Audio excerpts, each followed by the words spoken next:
जय श्री कृष्ण बच्चों, कक्षा 3 में आपका फिर से स्वागत है। कक्षा 3 में आज हम पाठ संख्या 3 शिष्टाचार के प्रश्नों के उत्तर समझेंगे। प्रश्न संख्या 9 तक हमने पिछले वीडियो में समझ लिए हैं, तो आज हम प्रश्न संख्या 10 और 11 के उत्तर समझेंगे।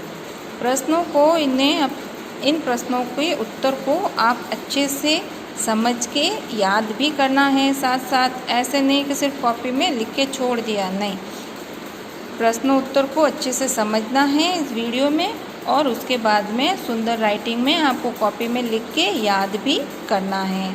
तो प्रश्न संख्या 10 है हमारी, बाग बगीचे में घूमते समय हमें किन बातों का ध्यान रखना चाहिए।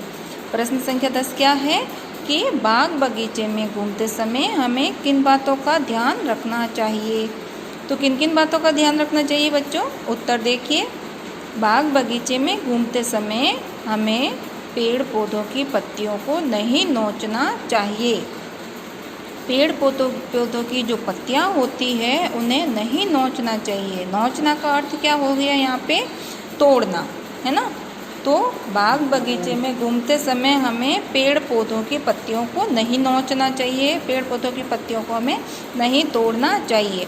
अगर आप लोगों के कोई कपड़े फाड़ दे, या आपको कोई खरोंच लगा दे, या कुछ किसी भी चीज़ से नुकसान पहुंचा दे, तो आपको गुस्सा आता है ना, तकलीफ़ होती है आपको भी। अगर आपको ज़रा सा धीरे से चाटा भी मार दो, है ना, तो आपको लगता है अरे मुझे चाटा कैसे मार दिया, ये मुझे खरोंच कैसे लगा दी। तो पेड़ पौधों को भी बच्चों ऐसे ही दर्द होता है ना। जान तो उनमें भी है ना, जान है जब भी तो वो हमें, और पेड़ पौधे तो हमें क्या क्या चीज़ें नहीं देते हैं। अगर पेड़ पौधे नहीं हो तो सोचो हमारा जीवन ही समाप्त हो जाएगा। क्यों? क्योंकि सबसे ज़रूरी हमारे लिए क्या है जीने के लिए, ऑक्सीजन, हवा ऑक्सीजन बहुत ज़्यादा ज़रूरी है। तो अगर पेड़ पौधे नहीं होंगे तो ऑक्सीजन नहीं रहेगी, है ना। ऑक्सीजन पेड़ पौधे हमें देते हैं और कार्बन डाइऑक्साइड पेड़ पौधे खुद ग्रहण करते हैं। तो सोचो अगर ऑक्सीजन हमें नहीं मिली तो हमारी क्या हालत होगी, हम कैसे सांस लेंगे, कैसे जीवित रह पाएंगे।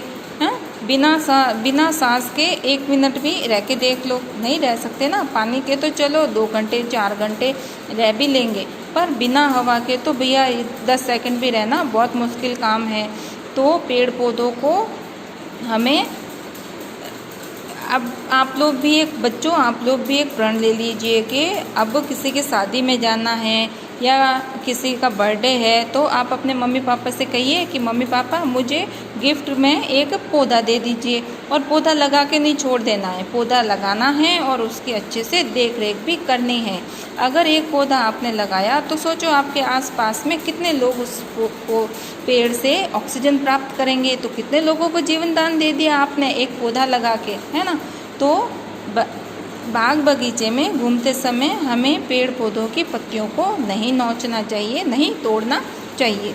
उन पे जो सुंदर सुंदर फूल लगे हुए होते हैं, बहुत जी लल जाता है कि ये सुंदर फूल तोड़ के हम ले लें, पर अगर हमें फूल की आवश्यकता नहीं है ना, ये फूल की आवश्यकता कहाँ कहाँ होती है, माला बनाने में, भगवान को चढ़ाने में, है ना, या फिर इत्र वगैरह बनाने में। अगर बिना आवश्यकता के हम उन फूलों को नहीं तोड़ना है। फूलों से ही तो पेड़ पौधे सुंदर दिखते हैं, उनसे ही तो उनकी सुंदरता है। तो बिना आवश्यकता के हमें फूल और पेड़ पौधों की पत्तियां नहीं नोचनी चाहिए। अकारण फूलों को नहीं तोड़ना चाहिए, है ना। बिना कारण के, बिना किसी ज़रूरत के हमें फूलों को नहीं तोड़ना चाहिए। बहुत ज़्यादा ज़रूरत पड़े तो ही फूलों को हमें तोड़ना चाहिए। इधर उधर कचरा नहीं फेंकना चाहिए। अब कुछ बच्चों की या बड़ों की क्या आदत होती है, अब बड़ों से ही बच्चे सीखते हैं ना। तो बच्चे क्या करते हैं, बाग बगीचे में घूमने जाते हैं। अब घूमने गए तो बाज़ार की तरफ से होके निकलोगे आप, बाज़ार में से चिप्स खरीद ली, वेफर्स खरीद लिए और कुछ भी फ्रूट्स खरीद लिए, तो क्या करते हो, डस्टबिन पड़ा होता है, मगर कौन उठ के जाए। अब हमारा घर थोड़ी ना है, इधर कहीं भी फेंक देंगे, कौन हमें कहेगा। तो हमें ऐसा कदापि नहीं करना है, कचरा हमें इधर उधर नहीं फेंकना है। एक कचरा पात्र रखा होता है, डस्टबिन रखा होता है, कचरा हमेशा उस कचरा पात्र में ही हमें डालना चाहिए। अब अगर एक जना कचरा फैला रहा है तो सोचो बगीचे में तो कितने लोग घूमने आते हैं, तो एक एक करके सबने अगर गंदगी करना शुरू कर दिया तो गंदगी का तो ढेर लग जाएगा और उसको साफ़ करना मुश्किल हो जाएगा। और परेशानी किसको होगी? जो घूमने जा रहे हैं हम लोगों को ही परेशानी होगी। अगर उस अब सुंदर सा बगीचा लगा रखा है और उसमें गंदगी होगी, मक्खियाँ भिन भिनाएगी, तो आप लोगों का वहाँ जाने को मन करेगा। आप जाते हो वहाँ पे ताज़ी हवा खाने के लिए और आपको क्या मिलेगी? उस गंदगी से दुर्गंध मिलेगी, है ना? क्यों? क्योंकि वो कचरा अगर उठाओगे नहीं, इकट्ठा होता रहेगा तो सड़ सड़ के क्या हो जाएगा? दुर्गंध मारने लग जाएगा। तो गंदी स्मेल से आप बीमार भी पड़ सकते हो। तो इसीलिए बाग बगीचे में घूमते समय हमें इन सारी बातों का ध्यान रखना चाहिए। कौन कौन सी बातें? कि बाग बगीचे में घूमते समय हमें पेड़ पौधों की पत्तियों को नहीं नोचना चाहिए, अकारण फूलों को नहीं तोड़ना चाहिए और इधर उधर कचरा नहीं फैलाना चाहिए। फिर हमारा प्रश्न संख्या 11 है कि शिष्टाचार को कैसा फूल बताया गया है और क्यों? अब शिष्टाचार को कैसा फूल बताया गया है और क्यों बताया गया है? अगर बताया है, अच्छा फूल बताया है, तो क्यों बताया है? आइए उत्तर देखते हैं। शिष्टाचार को एक सुगंधित फूल बताया गया है। प्रश्न क्या था हमारा? कि शिष्टाचार को कैसा फूल बताया गया है? तो उत्तर है हमारा कि शिष्टाचार को एक सुगंधित फूल बताया गया है। कैसा फूल बताया गया है? शिष्टाचार को एक सुगंधित फूल बताया गया है। क्योंकि जिस प्रकार फूल की खुशबू से वातावरण सुगंधित हो जाता है, वैसे ही शिष्टाचार से भी माहौल सुखद हो जाता है ना? अब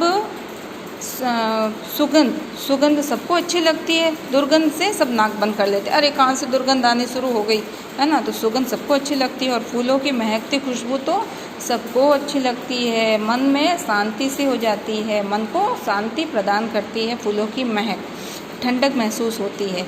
तो शिष्टाचार को एक सुगंधित फूल बताया गया है क्योंकि जिस प्रकार फूल की खुशबू से वातावरण सुगंधित हो जाता है। वातावरण मतलब हमारे आसपास की जो जगह है, आसपास का जो आवरण है, वातावरण वो सुगंधित हो जाता है, महक उठता है। वैसे ही शिष्टाचार से भी माहौल सुखद हो जाता है। अगर हम लोगों से अच्छा व्यवहार करते हैं, आदर सत्कार से बात करते हैं, प्यार से बात करते हैं, भाईचारे से बात करते हैं, तो अगले इंसान का भी मन क्या होगा? अरे वाह, ये इंसान तो मुझे कितने प्यार से बात कर रहा है, कितनी आदर सत्कार से बात कर रहा है, तो मैं भी इसके साथ ऐसे ही अच्छे से व्यवहार करूं और अच्छे से पेश आऊं। तो दोनों क्या हो गए? अच्छे व्यवहार करने लगे एक दूसरे से, दोनों एक दूसरे को शिष्टाचार से आपस में मिलने लगे। तो माहौल कैसा हो गया? सुखद हो गया। नहीं तो बिना शिष्टाचार के क्या होगा? गाली गलौज करी, लड़ाई झगड़ा किया तो क्या हो गया? माहौल अशांत हो गया आसपास का, सबको परेशानी हो गई। अरे ये लड़ाई क्यों कर रहा है? अरे किसी को चोट लग गई, फिर हॉस्पिटल पहुंचो, हाथ की हड्डी टूट गई, पैर टूट गया, डॉक्टरों के चक्कर निकालो, हॉस्पिटल जाओ, डॉक्टरों के चक्कर निकालो, फीस भरो, पैसे लगाओ। तो इससे अच्छा है कि हमें हमेशा शिष्ट आचरण का व्यवहार ही करना चाहिए, आपस में मीठा बोलना चाहिए और कभी भी किसी से बैर भाव नहीं रखना चाहिए। अगर हमारे साथ कोई गलत व्यवहार कर भी देता है तो हमें वापस उसके जैसा गलत व्यवहार उसके साथ नहीं करना चाहिए। क्यों? क्योंकि अगर हम सही हैं तो हमें हमेशा भगवान सही ही हमारे साथ भी सही ही करेगा। अगर जिस इंसान ने गलत किया है तो उससे हमें ये जाहिर नहीं करने देना है कि आपने, अगर हमें उसे ये नहीं दर्शाना है, लड़ाई झगड़ा करके उसे ये नहीं बताना है कि आपने मेरे साथ गलत क्यों किया। अपने आप उनको समझ आ जाएगी। अगर हम उनके साथ में अच्छे से व्यवहार करेंगे तो एक ना एक दिन तो उन्हें अकल आएगी कि भाई ये मैं उसको कुछ भी बुरा भला बोल दूँ पर ये तो कभी गुस्सा करता ही नहीं है, मैं ही इसको क्यों गुस्सा करूँ।